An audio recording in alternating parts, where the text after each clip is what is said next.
Hi friends, welcome to RT Telangana వంటలు అండి. ఈరోజు మన వీడియోలో రెసిపీ వచ్చేసి బాదుషా రెసిపీ. ఒక సబ్స్క్రైబర్ చాలా రోజుల నుంచి నన్ను అడుగుతుంది ఫ్రెండ్స్.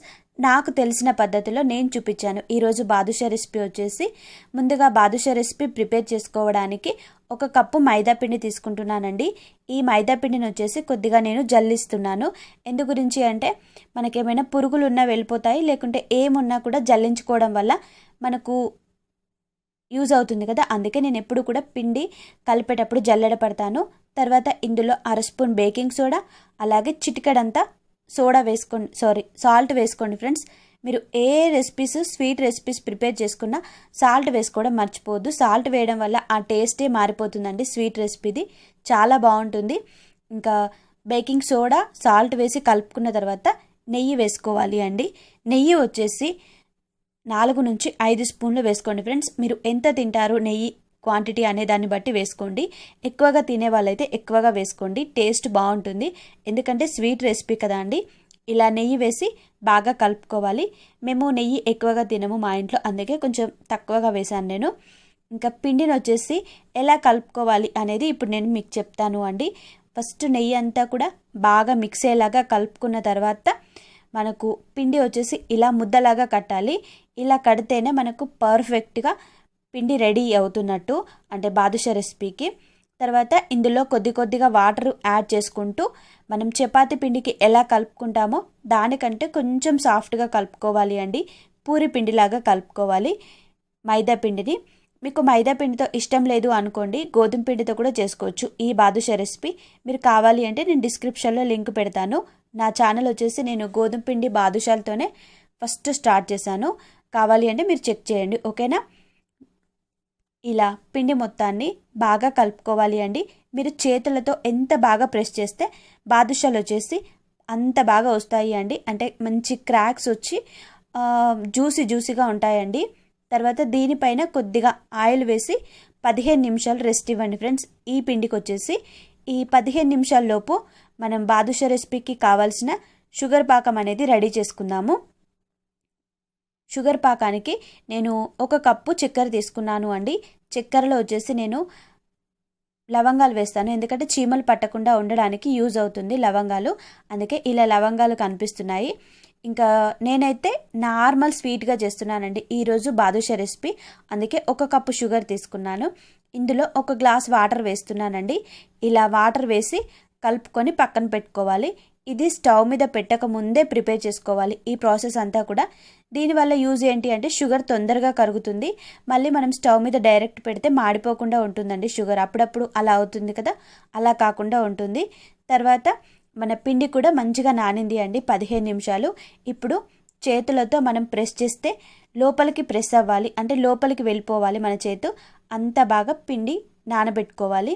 ఇప్పుడు చేతికి మీరు ఎంత సైజులో బాదుషా చేసుకోవాలి అనుకుంటున్నారో అంతే సైజు పిండి తీసుకొని ఇలా చేతులతో బాగా ప్రెస్ చేసుకోవాలి. 2 చేతుల మధ్యలో ప్రెస్ చేసుకునేటప్పుడు లడ్డులాగా కాకుండా కొంచెం గట్టిగా ప్రెస్ చేసుకోండి.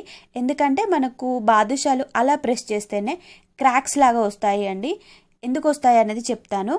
ఇంకా ఇలా చేసుకున్న తర్వాత బొటన వేలుతో కొంచెం లోపలికి ఒత్తుకోండి ఫ్రెండ్స్. కొంతమంది రౌండ్గా చేస్తారు, హోల్ లాగా.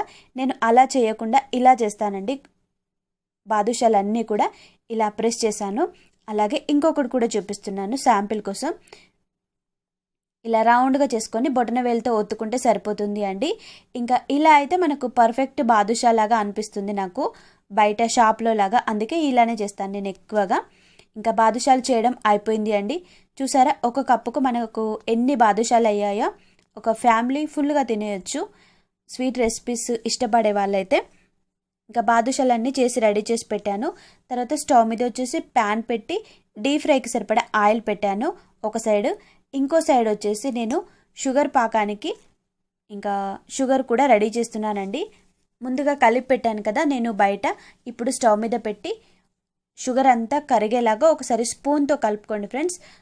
ఆయిల్ మనకు నార్మల్ హీట్లో ఉండాలి అండి. మరీ ఎక్కువగా ఉండకూడదు, మరీ తక్కువగా ఉండకూడదు. కొంచెం తక్కువ కంటే కొద్దిగా ఎక్కువ ఉంటే సరిపోతుంది. ఇలా ఆయిల్ కొద్దిగా వేడిగా ఉన్నప్పుడు మనం బాదుషాలు వేసుకోవాలి ఒక్కొక్కటిగా. బాదుషాలు వేసుకున్న తర్వాత స్టవ్ అనేది ఆఫ్ చేయండి ఫ్రెండ్స్. ఆఫ్ చేసిన తర్వాత ఎప్పుడు ఆన్ చేయాలి అంటే బాదుషాలు మనకు మెల్లిమెల్లిగా పైకి వస్తాయి కదా, అన్ని బాదుషాలు పైకి వచ్చేంత వరకు స్టవ్ అనేది ఆఫ్ చేసి ఉంచండి. చూసారా, మనకు బాదుషాలు వచ్చేసి ఒక్కొక్కటిగా మెల్లిమెల్లిగా పైకి వస్తున్నాయి. ఇలా అన్ని పైకి వచ్చిన తర్వాత మనం స్టవ్ అనేది ఆన్ చేసుకోవాలి. బాదుషాలన్నీ పైకి వచ్చాయండి. ఇప్పుడు నేను స్టవ్ అనేది ఆన్ చేశాను. స్టవ్ ఆన్ చేసి మనం గ్యాస్ స్టవ్ వచ్చేసి మీడియం టు లో ఫ్లేమ్లో పెట్టుకుంటూ ఈ బాదుషాలను ఫ్రై చేసుకోవాలి. అప్పుడే మనకు లోపల ఉన్న పిండి కూడా ఉడుకుతుంది ఫ్రెండ్స్. అందుకే ఇంకా ఇలా చేసుకోవాలి. బాదుషాలు కరెక్ట్ ప్రాసెస్లో చేస్తే మనకు కరెక్ట్గా వస్తాయి ఫ్రెండ్స్. ఇంకా బాదుషాలు ఒక సైడు ఫ్రై అయిన తర్వాత మెల్లిగా ఇంకో సైడ్ తిప్పుకోవాలి. ఎందుకంటే ఇవి సాఫ్ట్గా ఉంటాయి కాబట్టి తిప్పేటప్పుడు కొంచెం జాగ్రత్తగా తిప్పుకోండి, ఓకేనా. ఇలా బాదుషాలు కొంచెం కలర్ వచ్చిన తర్వాత స్టవ్ అనేది హై ఫ్లేమ్లో పెట్టి ఇంకా బాదుషాలు అన్నిటినీ కూడా ఫ్రై చేసుకోండి ఫ్రెండ్స్. ఇంకో సైడ్ వచ్చేసి షుగర్ పాకం కూడా రెడీ అవుతుంది. షుగర్ పాకం నేను మరీ ముదురు పాకం తీయనండి, కొంచెం లేత పాకం ఉన్నప్పుడే బాదుషాలు రెడీ చేస్తాను. ఆల్మోస్ట్ మనకు షుగర్ పాకం రెడీ అయిపోయింది. ఇంకా ఇంకో సైడ్ బాదుషాలు కూడా రెడీ అవుతూ ఉన్నాయి. ఇలా రెండు సైడ్లు తిప్పుకుంటూ మంచిగా ఫ్రై చేసుకోండి. ఫ్రై చేసేటప్పుడు మీరు గమనించారో లేదో క్రాక్స్ వస్తున్నాయండి బాదుషాలకు. అలా రావడం వల్ల మనం షుగర్ పాకంలో వేసినప్పుడు షుగర్ పాకం అనేది బాదుషా లోపలికి తొందరగా వెళ్ళిపోతుందండి. నేను ఈరోజు ప్రిపేర్ చేసే బాదుషా రెసిపీ వచ్చేసి జ్యూసీ బాదుషా అండి. చాలా చాలా టేస్టీగా ఉంటుంది. ఈ జ్యూసీ బాదుషా వచ్చేసి బాదుషాలన్నీ ఫ్రై అయ్యాయి. ఇప్పుడు వచ్చేసి నేను వీటిని ఒక ప్లేట్లోకి తీసుకుంటున్నానండి. ఫ్రై అయిన వాటిని అన్నిటినీ కూడా ఇలా మనకు బాదుషాకి సైడ్లకి క్రాక్స్ వస్తేనే మనకు బాదుషా పర్ఫెక్ట్గా వచ్చినట్టు. మీరు స్వీట్ షాప్లో చూడండి, క్రాక్స్ ఉంటాయి కొన్ని కొన్ని బాదుషాలకైతే, నేను చాలాసార్లు గమనించాను. ఇంకా వీటన్నిటిని కూడా ఇలా వేడిగా ఉన్నప్పుడే నేను షుగర్ పాకంలో వేస్తున్నాను. వేడిగా ఉన్నప్పుడు ఎందుకు వేస్తున్నానంటే నాకు ఈరోజు బాదుషా రెసిపీ వచ్చేసి జ్యూసీగా సాఫ్ట్గా తినాలనిపించింది. అందుకోసం షుగర్ పాకం వేడిగా ఉన్నప్పుడు వేసాను. తొందరగా షుగర్ పాకం అంతా కూడా బాదుషా లోపలికి వెళ్ళిపోతుంది.